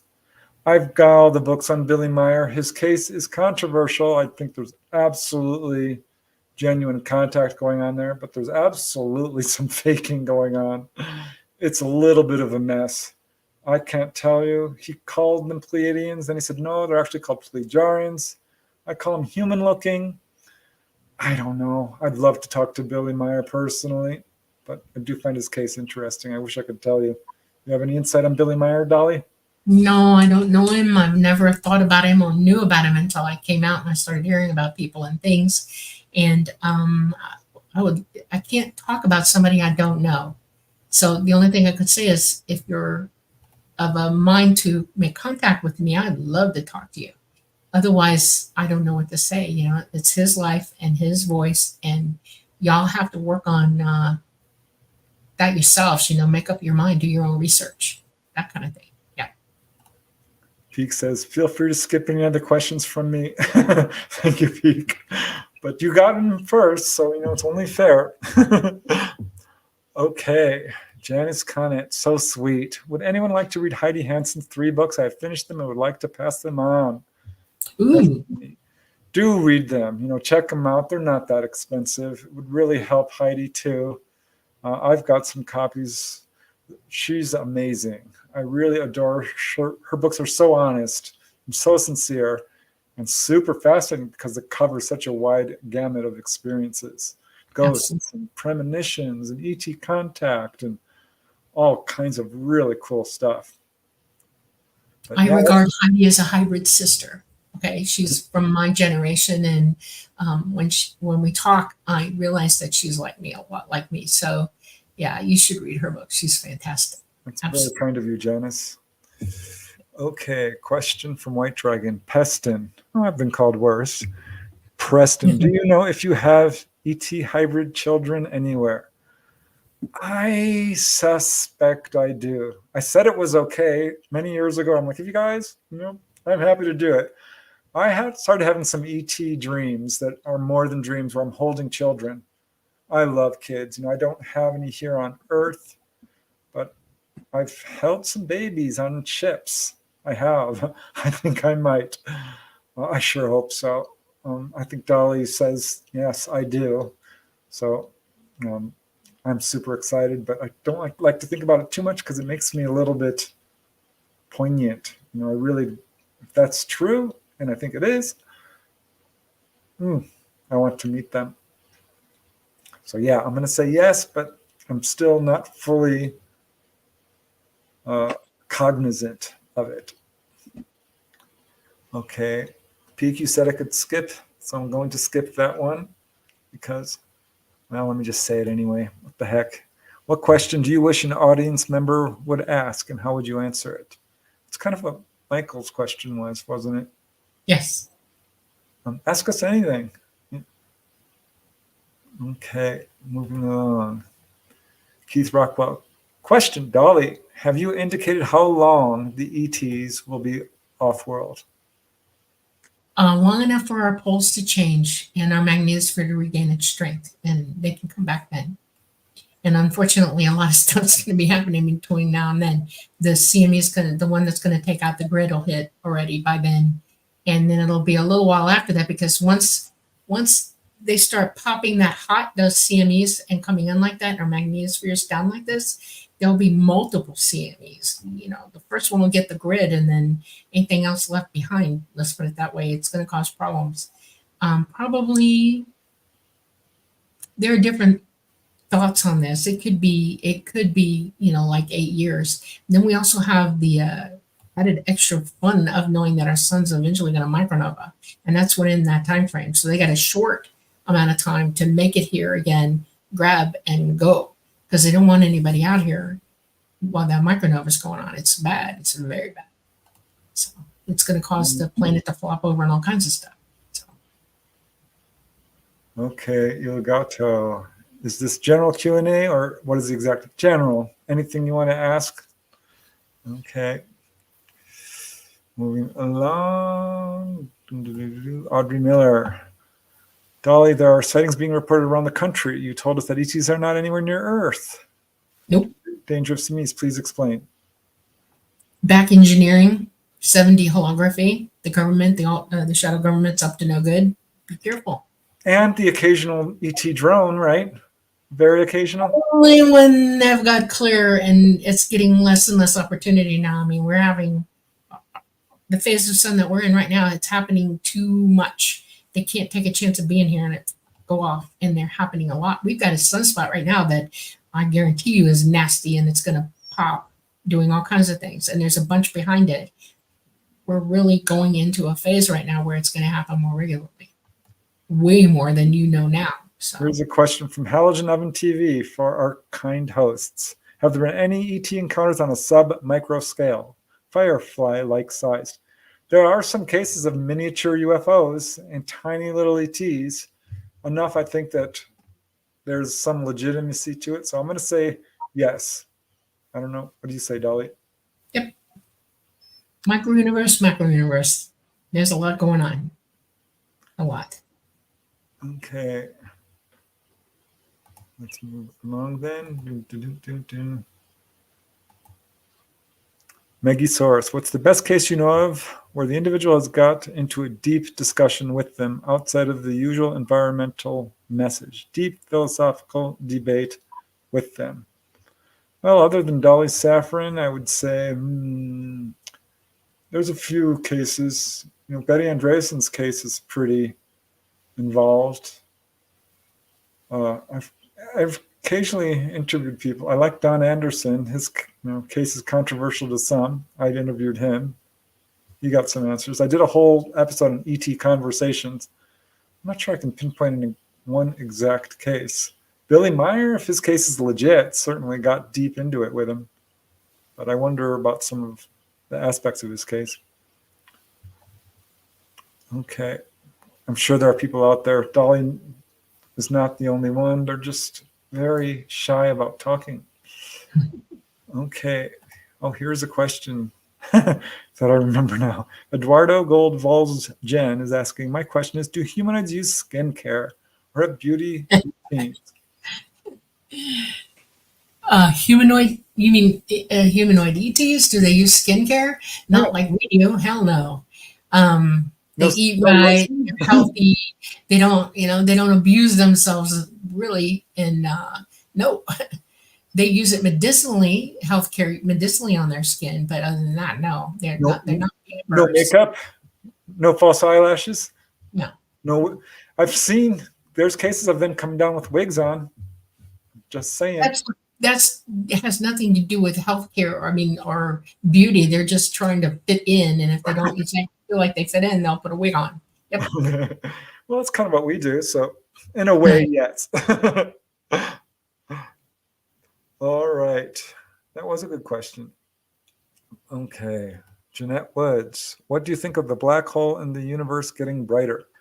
Uh-oh, don't get Dolly started on black holes. Brighter because it released a ton of energy. They're not singularities.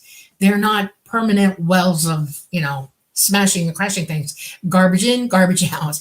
They're like quasars. They do spit energy out. We just haven't been able to focus on it or photograph it or visualize it properly. Black holes are constantly spitting stuff out. You just don't see it.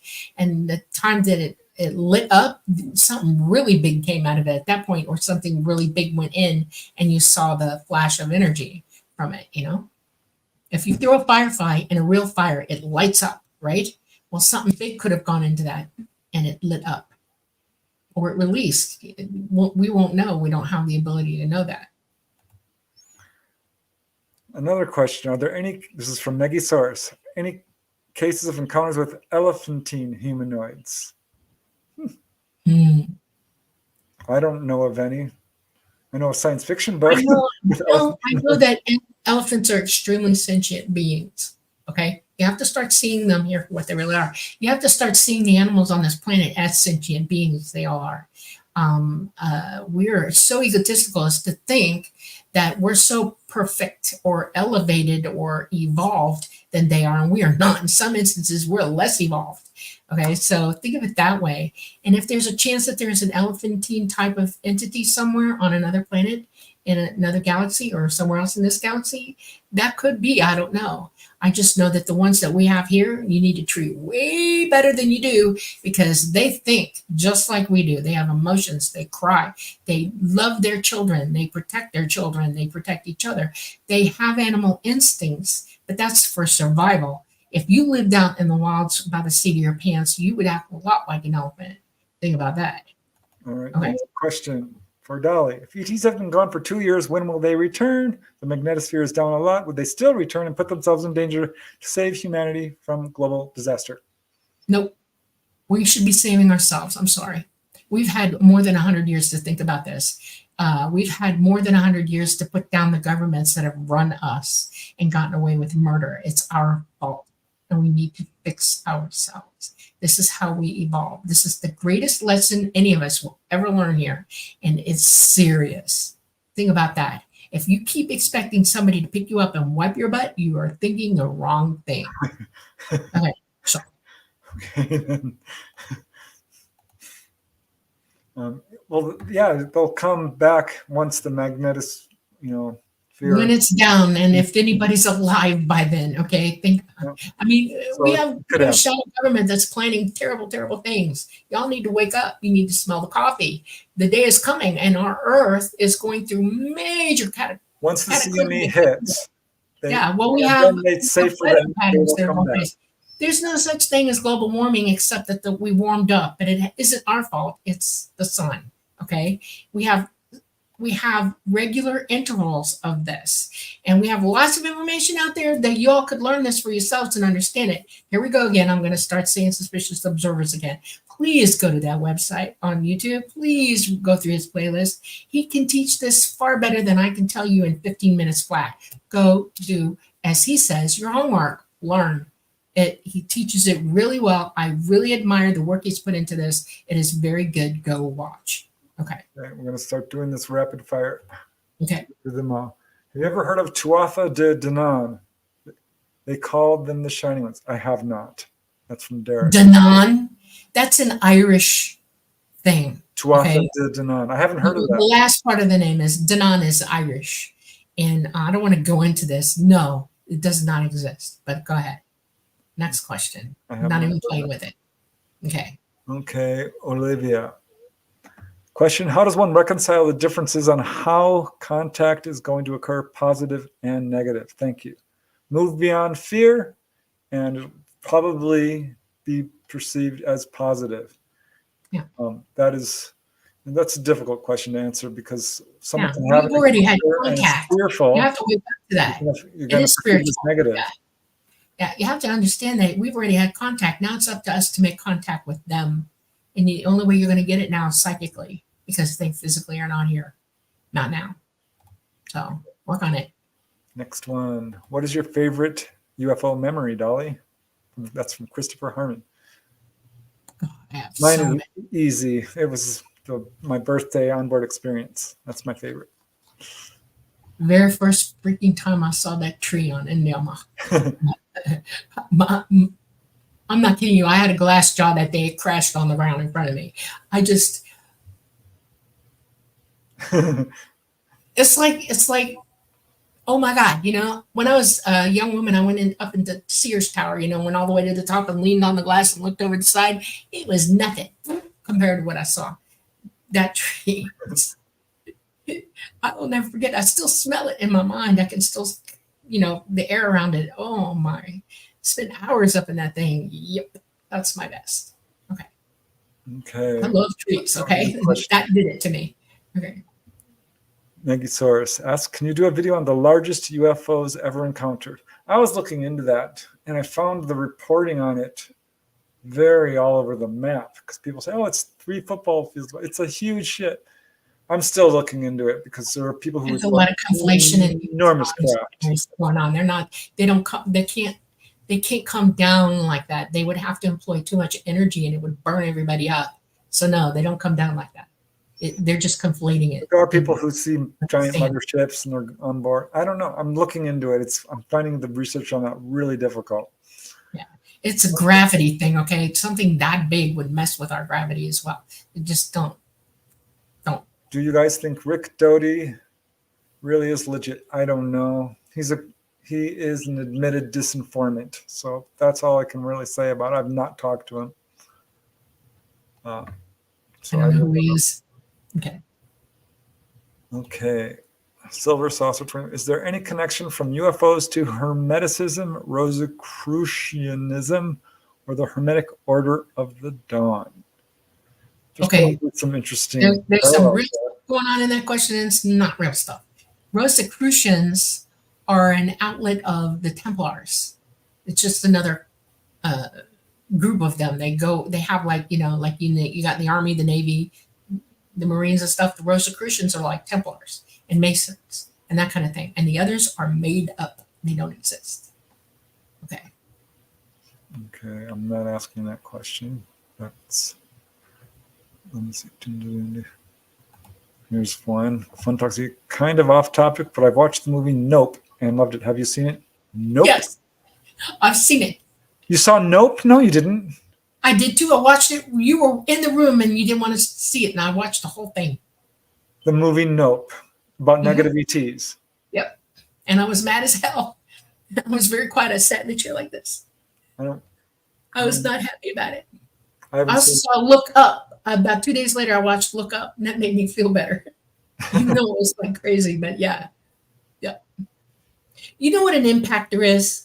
Do you know that Ben Davidson brought this up the other day? I was watching, I was like, exactly. I think he put it up today, as a matter of fact. An impactor is something that hits the earth from somewhere else, okay? And it isn't going to be the impactors that hit Earth and have only hit Earth like that. The big ones, that caused the dinosaurs to die and everything, weren't from the Kuiper Belt. They were from the sun blowing out the entire surface of itself at us. And yes, it's going to come at us, big, heavy objects, and they're going to impact everything. This is serious stuff. The sun is capable of blowing out huge amounts of ejecta, and it hardens on the way here. Truly, that's what is going to impact this Earth when the sun micronovas. It's a big deal. Okay, go ahead. Okay. Fun Talks TV. Question for Preston. I've been following your astral travel stories and videos since day one, almost. LOL. Thank you. But I am curious, have you ever experienced lucid dreaming? Do you like it? Is it similar to OBEs? Yes, I have experienced it. I do like it. And in my opinion, it is I don't want to say an inferior form of OBE, but in a way it is, because you're still dreaming. You haven't broken through to full consciousness, because you can basically, it is an OBE. It's the same darn thing. You're just not perceiving the environment around you as objective. It's your projections, your mental projections. And I love them. They're so cool. You can have all kinds of fun with them. But if you can lucid dream, you can absolutely OBE. You already are? Yep. If you're lucid dreaming, you're OBE. Okay. This is another question about CME. We don't know when the CME that will take us back to the Stone Age will hit, but do we know when at most it will happen? Within a month or a year, if possible. It's very hard to predict geological events. If you ever heard of that word before, it's like nobody really knows. You can predict an energy situation where, because the sun is at high energy levels right now, we're in solar maximum, and our magnetosphere is down, and even the smaller CMEs coming in are 10 times larger hitting us than they would have been because our magnetosphere is not pushing them away, pushing them to the side. So we don't know what's going to take us out. If our magnetosphere continues to keep going down like it is, it could be an X-class CME, KP 8, 9, 10, 11 that take out our whole grid because our magnetosphere is that messed up. They just don't know. They're predicting that it could be anytime now, which is a possibility, or wait for the sun to come out of maximum, go to minimum, and that's a whole nother ballgame too. Probably not more than 5 or 10 years max. Yeah, We'll a super minimum can actually do just as much damage on us with the CMEs coming from that because the sun never stops. I think it's hard to predict geological events, period. You cannot. It's, okay, we all know next question. We're overdue. Fast, Dolly. All right. Okay, ancient mysteries art. How do we move past our fears so that we can help others when there is disclosure? I sometimes wish for contact again during the daytime, but when the night comes, I am just too paranoid. Leave fear behind by recognizing we live in a safe universe. You are immortal. Love banishes fear. Right. Okay. Can ETs get fat? I've never seen a fat ET in my life. Ever. Not one time. Okay. I know a case from Romania where the guy two police officers described big bellies on these ETs. So I don't know. Otherwise, I can't think of any other cases. Okay. Brian W. Does Dolly remember most of her experiences more than normal? I remember all of my experiences. Sure does. Yep. I remember my past lives as well. I'm very awake. So. Polly Rodman, what about under-earth aliens? Oh, I wish y'all wouldn't go there. I wish y'all would just drop that out of your heads. I want to tell you something. Have any of you ever been to a place like Ruby Falls in Tennessee? It's very deep there, and there's a waterfall under there through the rocks. And you go down in this elevator, and you go down about, 80 feet, 90 feet, 100 feet. And so no is the answer. No, hell no. You would die. You can't take that kind of pressure at all. No living organism can, except maybe mold or fungus. I got a bunch of questions, Dolly. Yeah. Okay. We're going to do rapid fire because we have like 5 or 10 minutes. Yeah. Are we allowed to go over it all? Okay, we can't.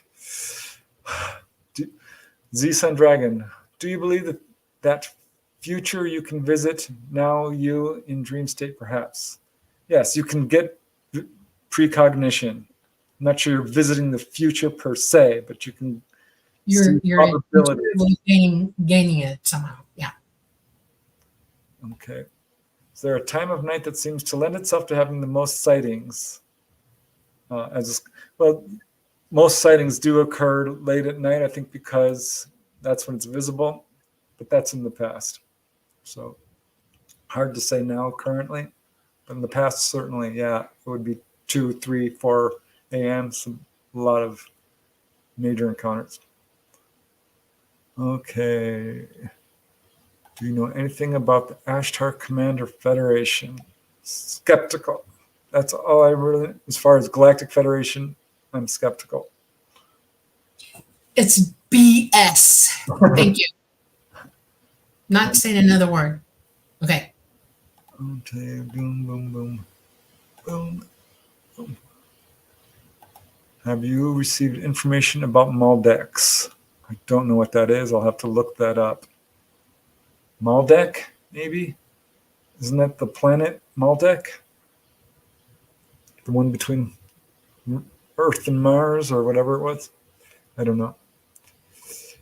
Okay. Dolly, have you heard of Emery Smith? I have. He's got quite a controversial reputation among researchers. That's all I can really tell you. I'm not sure about some of the information. I haven't talked to him personally, but I can just tell you he's controversial. Okay.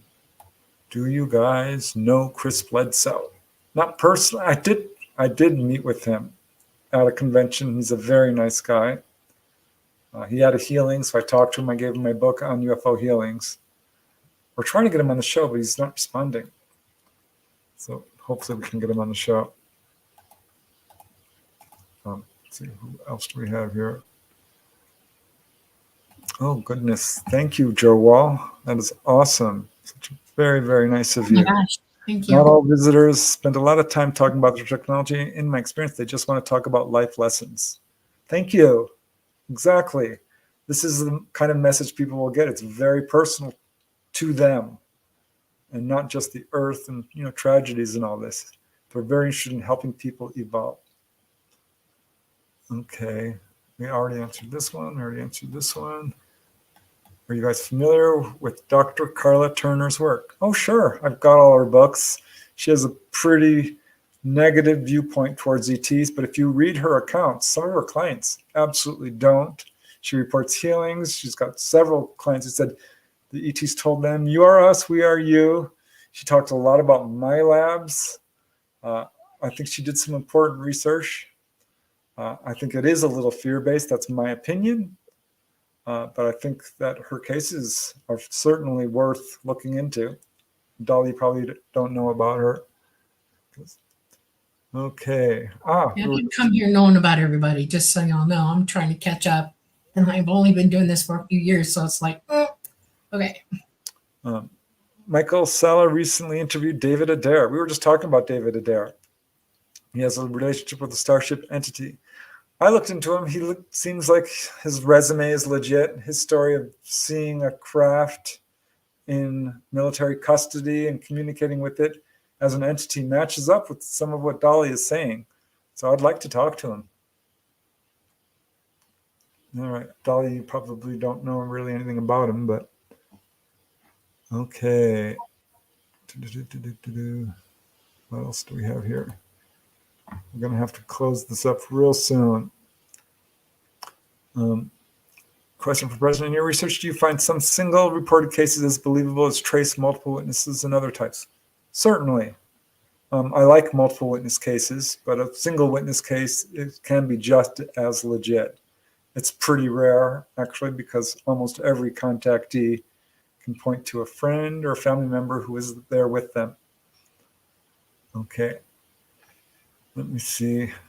Dolly, what do Gray's skin feel like? I saw that question way down there. I know you can answer that in a second. The tall grays have, they feel like hairless cats. Okay, they have really thick skin like a cat, and there's a strange, weird down on them like a hairless cat, but no hair. It's real close to their skin. Like we all have like a downy kind of feeling right here. Most of our bodies are covered in really light hair. Well, theirs is a little bit more thick because their skin is thicker. It's kind of cool. All right. Well, our 2 hours are up pretty much. Yeah, they're more waterproof than we are. Any movement on the craft while flying? No.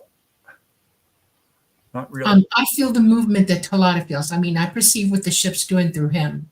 He shares that information with me. It helps me orient to what I'm doing. But physically, I feel no G's, nothing. I feel no movement whatsoever. Do we have proof that it's not a flat Earth? Yes, we do. I think if you look into the science of it. Okay, you guys, I think we are going to have to end it. Are we in a simulation? No. We're out of time. We're just flat out of time. I know. I wish we could go on and on and on and on. We'll do this again real soon. Oh, we actually got through most of the questions. Yes. Have you ever crashed a UFO, Dolly? Oh, no. That's one of the questions. No, I have not. By the skin of my pants, I have not crashed ever. You would not know me if I had. Yeah. Do ETs live in houses? Yeah, they have homes. Not like ours, but yeah, they live in a home. All right. Well, we're flat out of time, you guys. So sorry. We tried to get to most of the questions, but I want to thank you all for this really super generous donations you guys have given. It's unbelievably kind of you.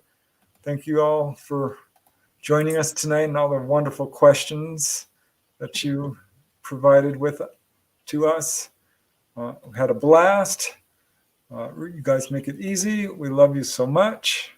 Thank you, thank you, thank you. You guys are just the best. You make this so much fun. And we are absolutely blessed to have you. And thank you. Thank you very much. mirror exactly what Preston is saying. We have come to you live from the beautiful city of New Orleans in Louisiana from the United Public Radio Network at 107.7 FM and the UFO Paranormal Radio Network at 105.3 FM. We are on Roku, Facebook, and YouTube, and we have many, many listeners worldwide. We say hello to you all. We pass love to you, including our audiences here. And I want you all to have a wonderful, wonderful week, and we will see you next Monday. Good night, everybody. Love. Bye. Love you all. Thank you.